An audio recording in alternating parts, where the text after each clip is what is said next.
প্রতিদিন ব্রেকফাস্টে একই খাবার খেতে না ভালো লাগে না, কারোরই ভালো লাগে না, মুখ একঘেয়েমি হয়ে যায়, মুখে রুচি থাকে না। তো সেই কারণে আজকে ভাবলাম একটু অন্যরকম কিছু বানিয়ে নিই। অন্যরকম বলতে আর কি, ম্যাগি বানাচ্ছি একটু অন্য স্টাইলে। পেঁয়াজ কুচিয়ে নিয়েছি আর নিয়েছি কাঁচা লঙ্কা কুচিয়ে।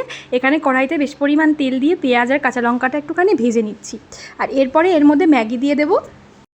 তারপরে ওই দু প্যাকেট ম্যাগি দিয়েছি, 2 কাপ জল দিয়েছি, দিয়ে ভালো করে নাড়িয়ে চাড়িয়ে এই যে রেডি হয়ে গেছে।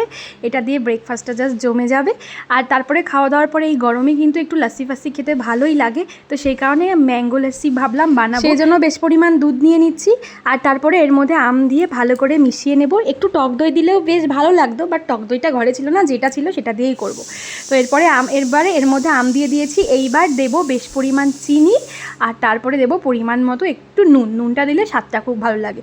এই যে রেডি হয়ে গেছে লাস্সিটা। এইবার এটাকে খাবো, এটা খেতে কিন্তু খুব ভালো লাগবে। আর এই গরমের সময় এরকম খেতে কার কার ভালো লাগে অবশ্যই কমেন্ট করে জানিও। আর যারা ফেসবুক থেকে দেখছো ফলো করো, আর ইউটিউব থেকে এক্ষুনি সাবস্ক্রাইব করে দিও কিন্তু বন্ধুরা, আমার ভিডিও তাদের ভালো লাগে। সবাই ভালো থেকো, সবাইকে টাটা।